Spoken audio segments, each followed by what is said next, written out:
ओम शांति 22/6/2024 श्री भगवान उवाच मिठे बच्चे तुमे माने एठाकू परिवर्तन हेबा पाई आसीछ। तुमको आसुरी गुणगुड़ी को परिवर्तन करी दैवी गुण धारण करबाकू हेब, कारण एहा देवता हेबार पाठ पढ़ा। आजिर प्रश्न, तुमे पिलामाने क्यों पाठ पढ़ा बाबांक ठारू ही पढ़ुछ जाहाकू अन्य केही पढ़ाई पारिबे नाही? उत्तर, मनुष्यरु देवता हेबार पाठ पढ़ा। अपवित्ररु पवित्र होई नुआ दुनिया को जीवार पाठ एकमात्र बाबांक व्यतीत अन्य केही भी पढ़ाई पारिबे नाही। बाबा ही सहज ज्ञान एवं राजयोगर पाठ पढ़ा द्वारा पवित्र प्रवृत्ति मार्गर स्थापना करुछन्ते। ओम शांति। बाबा बसी पिलामानंकु बुझाउछन्ते वास्तवरे उभय तो पिता अटंती, जणे अलौकिक एवं अन्य जणे पारलौकिक। से मध्य पिता अटंती, ये मध्य पिता अटंती। तेबे अविनाशी पारलौकिक बाबा ही एठाकू आसी आमको राजयोगर पाठ पढ़ाउछन्ते। पिलामाने जानिछन्ति आमे नुआ दुनिया सत्ययुग पाई पाठ पढ़ुछु। एपरी पाठ पढ़ा केउठी पढ़ा होई न थाए। तुमे माने सत्संगत बहुत करिछ, कारण तुमे सबु भक्त थिल ना। निश्चित भावरे तुमे गुरु करिछ एवं शास्त्र मध्य अध्ययन करिछ। किंतु एबे बाबा आसी तुमको जाग्रत करुछन्ते। बाबा कहउछन्ति एबे एही पुरुणा दुनिया परिवर्तन हेब। मो तुमर शिक्षक होई नुआ दुनिया पाई पाठ पढ़ाउछि। कौनसी गुरुंको शिक्षक कुहा जाई पारिबो नाही। स्कूल रे शिक्षक पाठ पढ़ाई थान्ते, जेउ पाठ पढ़ा द्वारा उच्च पद पाई थान्ते। किंतु सेमाने एही दुनिया रे पद पाइबा पाई पाठ पढ़ाउछन्ते। एबे तुमे जानुछ आमे जेउ पाठ पढ़ुछु ताहा नुआ दुनिया पाई, सेथिपाई ताको सुवर्ण दुनिया बोली कुहा जाई थाए ना। एक कथा तुमे जानिछ जे एबे आमको आसुरी गुण को परिवर्तन करी दैवी गुण धारण करबाको हेबो। एठाको तुमे परिवर्तन हेबा पाई आसीछ। तेबे श्रेष्ठ चरित्रर ही महिमा करा जाई थाए। देवता मानंक सम्मुखरे जाई कहउछन्ति आपण बहुत श्रेष्ठ अटन्ति, आमे नीच। तुमको एबे लक्ष्य उद्देश्य मिलिछि। बाबा भविष्यत नुआ दुनिया स्थापना करिबा सहित तुमको पाठ मध्य पढ़ाउछन्ति। सेठारे तो विकारर कौनसी कथा रहिबो नाही, कारण तुमे रावण उपरे विजय प्राप्त करुछ। रावण राज्य रे तो ही समस्ते विकारी अटंती। सेठारे जेपरी राजा राणी प्रजा मध्य सेहीपरि हेबे। वर्तमान तो पंचायती राज्य चलिछि। ता पूर्वरु राजा राणी मानंकर राज्य थिला, किंतु सेमाने मध्य पतित थिले। पतित राज्य मानंक महलरे मध्य मंदिर थिला। सेमाने निर्विकारी देवता मानंकु पूजा करुथिले। जानिथिले एही देवता माने अतीतरे थिले। वर्तमान सेमानंकर राज्य नाही। बाबा आत्मा मानंकु पवित्र करिबा संगे संगे स्मृति देउछन्ति जे तुमे सबु देवता माने शरीरधारी थिल। तुमर आत्मा एवं शरीर उभय पवित्र थिला। एबे पुणी बाबा आसी पतितरु पावन करुछन्ति। सेथिपाई ही तुमे माने एठाकू आसीछ। बाबा अध्यादेश जारी करुछन्ति, पिला माने काम महाशत्रु अटे। एहा तुमको आदि मध्य अंत दुख देउछि। एबे तुमको गृहस्थरे रही पवित्र हेबाकू पड़िबो। एपरि नुहे जे देवी देवता माने परस्पर को स्नेह करू नथिबे, किंतु सेठारे विकारी दृष्टि रही न थाए। समस्ते निर्विकारी होई रही थांते। ବାବା ମଧ୍ୟ କହୁଛନ୍ତି, ତୁମେ ଗୃହସ୍ଥରେ ରହି ମଧ୍ୟ ପଦ୍ମ ଫୁଲ ସମାନ ପବିତ୍ର ହୁଅ। ନିଜର ଭବିଷ୍ୟତ ଏଭଳି ଗଢ଼ିବାକୁ ହେବ ଯେପରି ତୁମେ ପବିତ୍ର ଯୋଡ଼ି ଥିଲ। ପ୍ରତ୍ୟେକ ଆତ୍ମା ଭିନ୍ନ ଭିନ୍ନ ନାମରୂପ ନେଇ ଅଭିନୟ କରି ଆସୁଛନ୍ତି। ବର୍ତ୍ତମାନ ଏହା ତୁମର ଅନ୍ତିମ ଜନ୍ମର ଅଭିନୟ।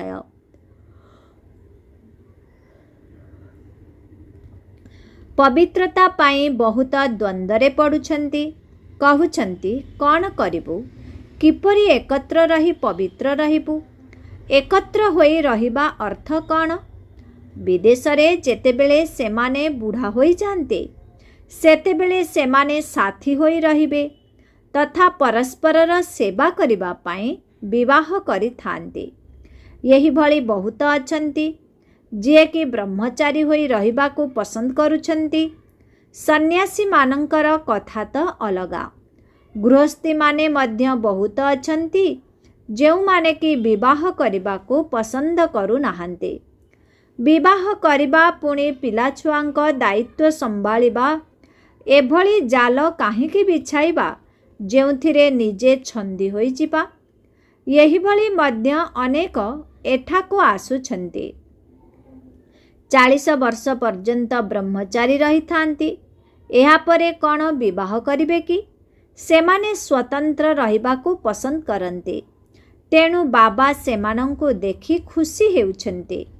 ଏମାନେ ତ ବନ୍ଧନମୁକ୍ତ ଅଟନ୍ତି, ବାକି ରହିଲା ଶରୀରର ବନ୍ଧନ। କିନ୍ତୁ ଏଥିରେ ଦେହ ସହିତ ଦେହର ସମସ୍ତ ବନ୍ଧନକୁ ଭୁଲି ଏକମାତ୍ର ବାବାଙ୍କୁ ମନେ ପକାଇବାକୁ ହେବ। ଏଠାରେ କୌଣସି ଦେହଧାରୀ ଯୀଶୁଖ୍ରୀଷ୍ଟ ଆଦିଙ୍କୁ ମନେ ପକାଇବାର ନାହିଁ। ନିରାକାର ଶିବ ତ ଦେହଧାରୀ ନୁହନ୍ତି, ତାଙ୍କର ନାମ ଶିବ। ଶିବଙ୍କର ମନ୍ଦିର ମଧ୍ୟ ରହିଛି। ଆତ୍ମାକୁ 84 ଜନ୍ମର ଅଭିନୟ ମିଳିଛି। ଏହା ହେଉଛି ଅବିନାଶୀ ଡ୍ରାମା।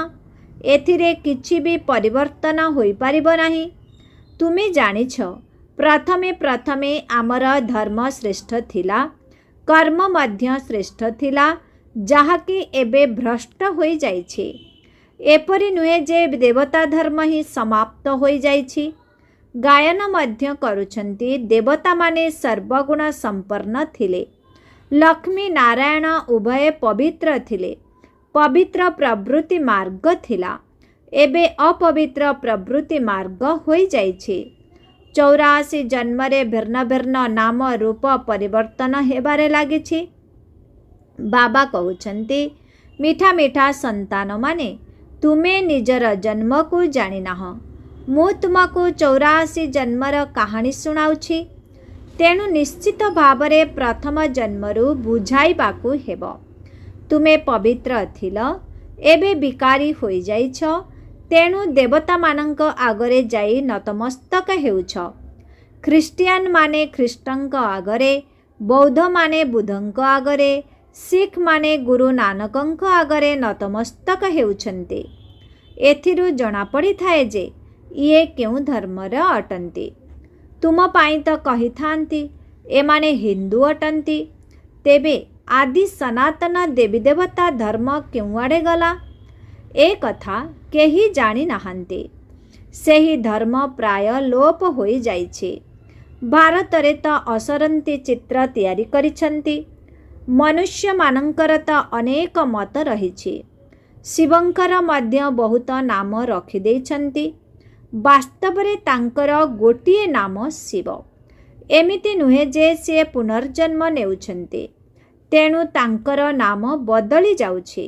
ନା, ମନୁଷ୍ୟମାନଙ୍କର ଅନେକ ମତ, ତେଣୁ ଅନେକ ନାମ ରଖିଦେଇଛନ୍ତି। ଶ୍ରୀନାଥ ଦ୍ୱାରକୁ ଗଲେ ସେଠାରେ ମଧ୍ୟ ଏହି ଲକ୍ଷ୍ମୀ ନାରାୟଣଙ୍କର ମୂର୍ତ୍ତି ରହିଛି। ଜଗନ୍ନାଥଙ୍କ ମନ୍ଦିରରେ ମଧ୍ୟ ସେହି ମୂର୍ତ୍ତି ଅଛି।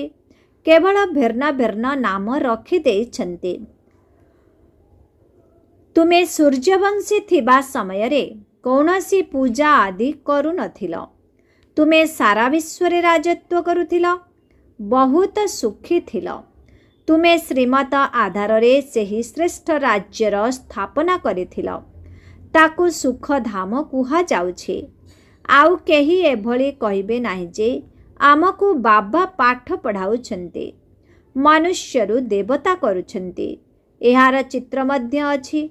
तेणु निश्चिंत भावरे यही मानंकर ही राज्य थिला। सेठारे किला अर्थात दुर्ग रहिब नाही। निरापत्ता पाई ही किला तैयारी करा जाइथाए। देवी देवता मानंक राज्य रे किला अर्थात दुर्ग न थाए, कारण सेठारे अन्य कौनसी आक्रमणकारी शत्रु नथिले।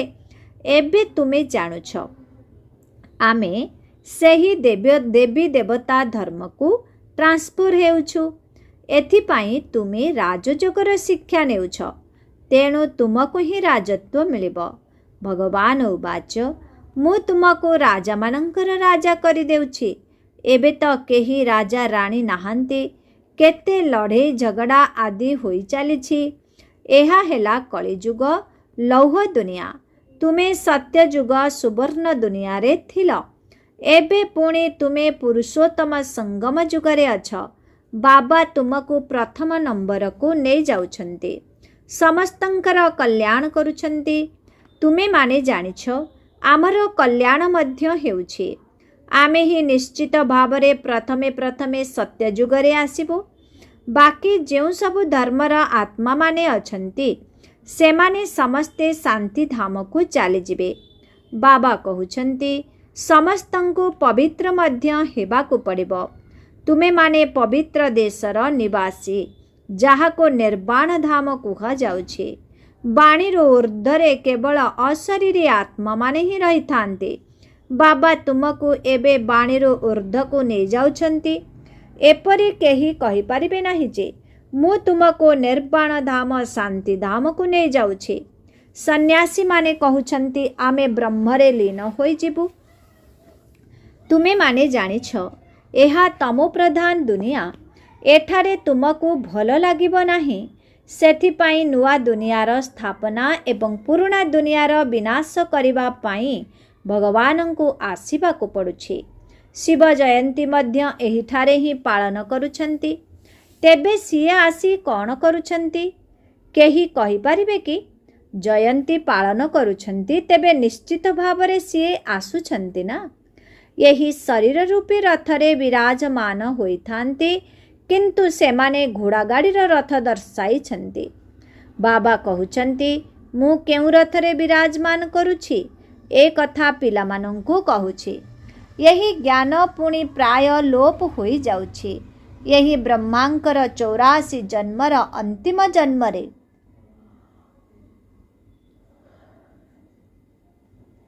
बाबांकु आसीबाकु पड़ुछि। यही ज्ञान केही भी देई परिबे नाही। ज्ञान हेला दिन, भक्ति हेला राति। तेबे समस्ते तळकु खसिबारे लागिछन्ति। भक्तिर केते आडंबर रहिछि, केते कुंभ मेला अमुक मेला आदि लागुछि। एपरि केही भी कहूनाहांति जे एबे तुमको पवित्र होई नुआ दुनिया को जीवाको हेबो। बाबा ही कहउछन्ति वर्तमान संगम जुग। मु तुमको कल्प पूर्वरु जेउ पाठ पढ़ाई थिली सेही पाठ पढ़ाउछि। तुमे माने ही मनुष्यरु देवता होइथिल। गायन मध्य रहिछि मनुष्य से देवता किए। तेबे निश्चित भावरे बाबा ही एपरि करिबे ना। तुमे माने जानिछ आमे अपवित्र गृहस्थ धर्मर थिलु। एबे बाबा आसी पुणी पवित्र प्रवृत्ति मार्गी करुछन्ति। तुमे बहुत उच्च पद पाउछ। सर्वोच्च बाबा आमकु केते श्रेष्ठ करुछन्ति। बाबांकर मत को ही श्री श्री अर्थात श्रेष्ठरु श्रेष्ठ मत कुहा जाउछि। तेणु वर्तमान आमे श्रेष्ठ हेउछु, किंतु श्री श्रीर अर्थ को जानी नाहांती। यही उपाधि एकमात्र शिव बाबांकर, किंतु गुरु माने निजको श्री श्री बोली कहि देउछन्ति। भक्त माने माला गड़ाउछन्ति ना। प्रकृतरे माला हेउछि 108 दानार, किंतु भक्ति मार्गरे 16,108 दानार माला तैयारी करि देइछन्ति। प्रथम 8 जन अर्थात 4 जोड़ी एवं शिव बाबा मध्य अछन्ति। प्रथम 8 जन को अष्टरत्न कुहा जाउछि ଏବଂ ନବମ ରତ୍ନ ମୋର ପ୍ରତୀକ। ଏମାନଙ୍କୁ ଏହିଭଳି ଶ୍ରେଷ୍ଠ ବାବା ହିଁ କରୁଛନ୍ତି। ତୁମେ ବାବାଙ୍କ ଦ୍ୱାରା ପାରସ ବୁଦ୍ଧି ହେଉଛ। ରେଙ୍ଗୁନରେ ଗୋଟିଏ ପୋଖରୀ ଅଛି। କହୁଛନ୍ତି ସେଥିରେ ସ୍ନାନ କରିଲେ ପରି ହୋଇଯାଆନ୍ତେ। ବାସ୍ତବରେ ଏହା ହେଲା ଜ୍ଞାନ ସ୍ନାନ, ଯାହାଦ୍ୱାରା ତୁମେମାନେ ଦେବତା ହୋଇଯାଉଛ। ବାକି ସେସବୁ ହେଲା ଭକ୍ତି ମାର୍ଗର କଥା। ଏମିତି ତ କେବେ ହୋଇପାରିବ ନାହିଁ ଯେ ପାଣିରେ ସ୍ନାନ କରିଲେ କେହି ପରି ହୋଇଯିବେ। ଏସବୁ ହେଲା ଭକ୍ତି ମାର୍ଗ। କ'ଣ କ'ଣ ସବୁ କଥା ଶୁଣାଉଛନ୍ତି, କିଛି ହେଲେ ବି ବୁଝୁନାହାନ୍ତି। ଏବେ ତୁମେମାନେ ଜାଣିଛ ଦିଲୱାଡ଼ା, ଗୁରୁ ଶିଖର ଆଦି ତୁମମାନଙ୍କର ହିଁ ସ୍ମାରକୀ ଅଟେ। ବାବା ବହୁତ ଉଚ୍ଚରେ ରହୁଛନ୍ତି ନା। ତୁମେମାନେ ଜାଣିଛ ବାବା ଏବଂ ଆମେ ଆତ୍ମାମାନେ ଯେଉଁଠାରେ ନିବାସ କରୁଛୁ ତାହା ହେଲା ବ୍ରହ୍ମଲୋକ। ସୂକ୍ଷ୍ମ ଲୋକ ତ କେବଳ ସାକ୍ଷାତକାର ପାଇଁ ରହିଛି, ତାହା କୌଣସି ଦୁନିଆ ନୁହେଁ। ସୂକ୍ଷ୍ମ ଲୋକ ବା ବ୍ରହ୍ମଲୋକ ପାଇଁ ଏକଥା କୁହାଯାଇପାରିବ ନାହିଁ ଯେ ବିଶ୍ୱ ଇତିହାସ ପୁନରାବୃତ୍ତି ହେଉଛି। ବିଶ୍ୱ ତ ଗୋଟିଏ, ଏହି ବିଶ୍ୱର ଇତିହାସର ହିଁ ପୁନରାବୃତ୍ତି ହେଉଛି ବୋଲି କୁହାଯାଉଛି। ମନୁଷ୍ୟମାନେ କହୁଛନ୍ତି ବିଶ୍ୱରେ ଶାନ୍ତି ସ୍ଥାପନା ହେଉ, କିନ୍ତୁ ଏକଥା ଜାଣିନାହାନ୍ତି ଯେ ଆତ୍ମାର ସ୍ୱଧର୍ମ ହିଁ ଶାନ୍ତି।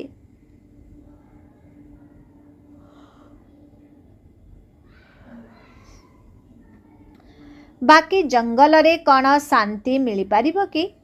ତୁମମାନଙ୍କୁ ସୁଖ ଏବଂ ବାକି ସମସ୍ତଙ୍କୁ ଶାନ୍ତି ମିଳିଯାଉଛି। ଯିଏ ବି ଆସୁଛନ୍ତି ପ୍ରଥମେ ଶାନ୍ତିଧାମକୁ ଯାଇ ପୁଣି ସୁଖଧାମକୁ ଆସିବେ। କେହି କେହି କହୁଛନ୍ତି ଆମେ ଜ୍ଞାନ ଗ୍ରହଣ କରିବୁ ନାହିଁ, ଅନ୍ତିମ ସମୟରେ ଆସିବୁ, ବାକି ଏତେ ସମୟ ମୁକ୍ତିଧାମରେ ରହିବୁ। ଏହା ତ ଭଲ କଥା, ବହୁତ ସମୟ ମୁକ୍ତିରେ ରହିବ। ଏଠାରେ ଗୋଟିଏ ଦୁଇଟି ଜନ୍ମ ନେବେ, ତେବେ ଏହା କ'ଣ? ଯେପରି ମଶା ଜନ୍ମ ହୋଇ ପୁଣି ମରିଯାଇଥାନ୍ତି। ଗୋଟିଏ ଜନ୍ମରେ କ'ଣ ସୁଖ ଅଛି? ଏଭଳି ଜନ୍ମ ତ କୌଣସି କାମକୁ ନୁହେଁ। ଯେପରି କୌଣସି ପାଠ ହିଁ ନାହିଁ। ତୁମର ପାଠ ତ ବହୁତ ଉଚ୍ଚ। ତୁମ ଭଳି ସୁଖ କେହି ଭୋଗ କରିପାରିବେ ନାହିଁ।